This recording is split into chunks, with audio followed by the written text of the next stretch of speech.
अस्पृश्यता कुछ मात्रा में अमेरिका में भी थी और देशों में भी थी। कैसे थी देखिए, वहाँ एक नियम था कि जो सरकारी बसें होती थी उन बसों में शुरू की 4 सीटें केवल श्वेत लोगों के लिए होती थी और चौथी सीट के पीछे अश्वेत लोग बैठ सकते थे, वो भी एक कंडीशन पे कि यदि श्वेतों की 4 सीटें भर गई और फिर कोई श्वेत आ गया तो अश्वेत को सीट छोड़नी पड़ेगी। ये कंडीशन थी। तो लोग करते थे, बैठते थे, 4 सीट छोड़ते थे, कोई श्वेत आ गया उठते थे, छोड़नी पड़ती थी। उनको खराब लगता था। ये वही पानी है जो उनको नहीं मिलता था, है ना। इसके लड़ना नहीं है, प्यार से लेना है, झगड़ा नहीं करना है। एक दिन उनके जैसा जी के देखो कि पानी नहीं मिला, एक दिन जी के देखो ताकि समझ में आए कि उनका जीवन कैसा था। खैर, एक महिला थी जिसका नाम था रोजा पार्क्स, करीब 40 साल की, बहुत ही सभ्य महिला थी, अश्वेत महिला थी। कई बार उठ चुकी थी बस से, बस में बैठती थी, उठा दिया जाता था। एक दिन उसको बहुत गुस्सा आ गया। तो बस में बैठी थी 5वीं सीट पे, पहली 4 पे श्वेत लोग बैठे, कुछ लोग और आ गए। ड्राइवर जिसका नाम विलियम ब्लेक था वो उठा और उसने कहा कि आप उठिए। 3-4 लोग थे अश्वेत, सब उठ गए। उसका उठने का मन नहीं हुआ। ड्राइवर ने फिर कहा कि उठना होगा। उसने कहा ऐसा है कि मैं तो नहीं उठूंगी, जो करना कर लो। बस आगे नहीं बढ़ी। पुलिस आई। उस महिला का नाम रोजा पार्क्स था, कभी सर्च कीजिएगा नेट पे पता लगेगा। उसे गिरफ्तार किया गया, जेल में डाला गया। पूरे अफ्रीका, पूरे अमेरिका के उस राज्य के अश्वेत, यहां तक कि मार्टिन लूथर किंग जूनियर जो उस समय काफी प्रसिद्ध नेता थे, वो भी इस आंदोलन में शामिल हो गए। सभी अश्वेत व्यक्तियों से निवेदन किया गया कि सरकारी बस में बैठना ही नहीं है। वो सरकारी बस का एक प्राइवेट बस कंपनी को ठेका मिला हुआ था, वो चला रही थी। अश्वेत समुदाय ने बड़ी गजब की एकता दिखाई। 20-20, 30-30 किलोमीटर दूर उनके घर थे, टैक्सी से आए। अश्वेत टैक्सी वालों ने बस के बराबर किराए में टैक्सियां चलाई, लेकिन बस में नहीं बैठे।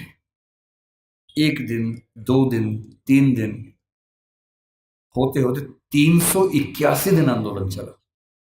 381 दिन, 1 साल से ज्यादा कोई बस में नहीं बैठा। और अंत में अमेरिका के सुप्रीम कोर्ट को इस कानून को खारिज करना पड़ा जिसमें अश्वेत बैठ नहीं सकते थे, और वहां उस आंदोलन की समाप्ति हुई। डॉक्टर अंबेडकर हमारे समाज के रोजा पार्क्स बने, अब्राहम लिंकन बने। और अगर आपको लगता हो कि आपका जीवन खराब है, एक और घटना से अंतिम बात करके समझ लें। अमेरिका में जब समानता आई तो स्कूल शुरू हुए। अश्वेत बच्चे बोले हम भी स्कूल जाएंगे। कुछ कुछ अंबेडकर जी की याद आपको आएगी इस घटना से। अब अश्वेत बच्चे स्कूल जाएंगे, ये तो वहां के संविधान में लिखा हुआ था। तो वहां की सरकारों ने क्या रास्ता निकाला, कुछ स्कूल श्वेतों के लिए, कुछ अश्वेतों के लिए बना दिए। मामला सुप्रीम कोर्ट में गया कि भाई ये क्या समानता है, हम भी उसी स्कूल में पढ़ेंगे। तो सुप्रीम कोर्ट ने फैसला दिया कि नहीं, समानता का मतलब सिर्फ इतना है कि आपको स्कूल मिलेगा, अच्छी गुणवत्ता का मिलेगा, लेकिन अगर अलग अलग स्कूल है तो इसमें कोई दिक्कत नहीं है। तो ये व्यवस्था ठीक है कि अश्वेतों का स्कूल अलग, श्वेतों का स्कूल अलग। अब ये बड़ी दिक्कत थी अश्वेतों को। आंदोलन चलता रहा, चलता रहा, चलता रहा।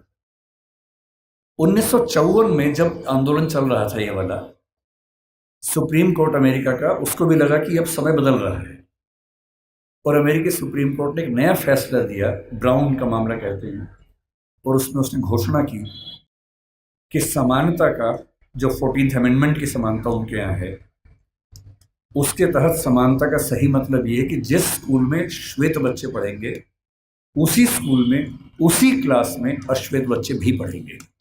ये 1954 में हुआ। अंबेडकर साहब 56 में गए, उनके सामने की बात है, 2 साल आखिरी थे उनके पास।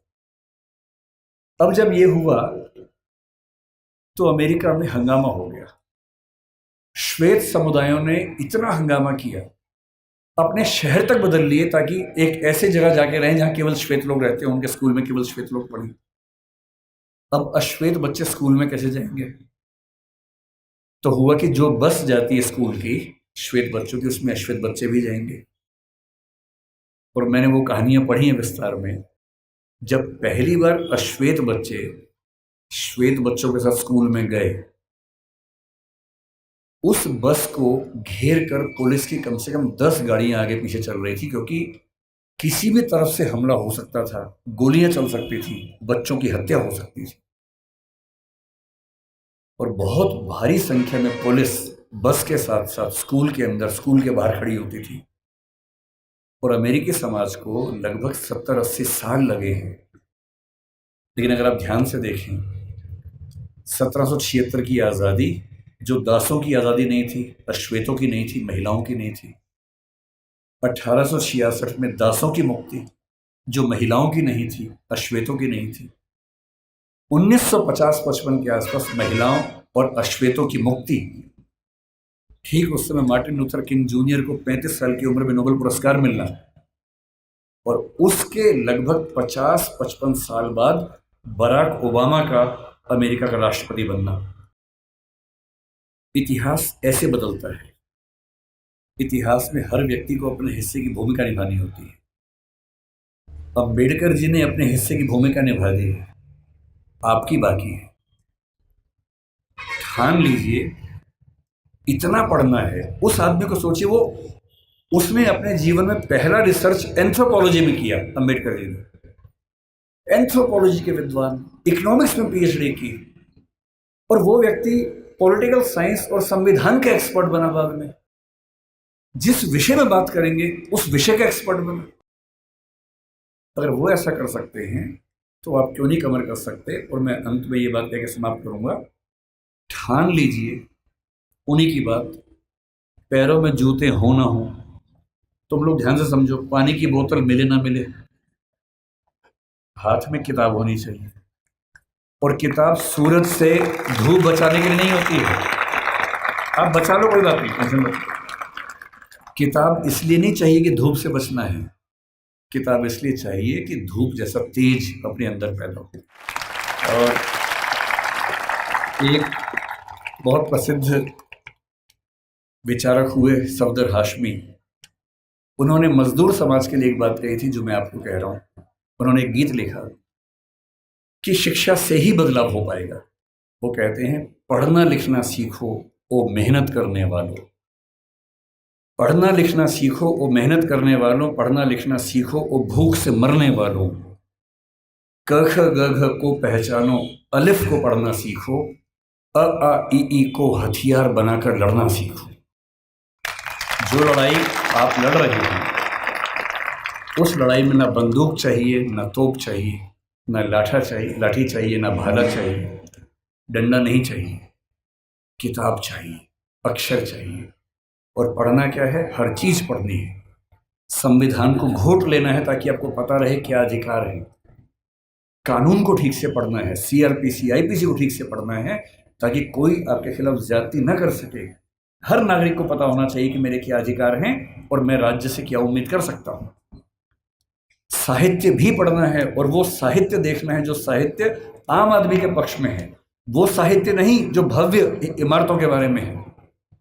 अदम गोंडवी जैसे साहित्यकार को पढ़ना है, कबीरदास को पढ़ना है जो समाज के आम व्यक्ति की जिंदगी को ठीक से समझता है, समझाता है। अदम गोंडवी ने आपके समाज के एक छोटे हिस्से के बारे में इतनी गहरी कविता लिखी, आइए महसूस करिए जिंदगी के ताप को, मैं चमारों की गली में ले चलूंगा आपको। ऐसा साहित्य पढ़ना है जो साहित्य समाज के उन वर्गों के बारे में है जिन्होंने जिंदगी की तलखी को, बुराइयों को, संघर्षों को सबसे ज्यादा सहन किया है, उनको पढ़ना है। तकनीक को पढ़ना है। डॉक्टर साहब ने कहा था कि जो समाज विज्ञान नहीं पढ़ता, ज्योतिबा जी ने भी कहा था, जो समाज विज्ञान नहीं पढ़ता वो कभी आगे बढ़ ही नहीं सकता। विज्ञान पढ़िए, तकनीक पढ़िए, आर्टिफिशियल इंटेलिजेंस पढ़िए, जो भी नई चीजें हैं जिनसे भविष्य में विकास होगा उन सब में पढ़ाई करनी है। और जितना पढ़ने के बाद आगे बढ़ेंगे, बस ध्यान रखना है, आगे सिर्फ आप नहीं बढ़े हैं, आपका समाज आपके साथ आगे बढ़े, ये आपकी नैतिक जिम्मेदारी है। ये कह के मैं बात समाप्त करूंगा। बहुत बहुत धन्यवाद।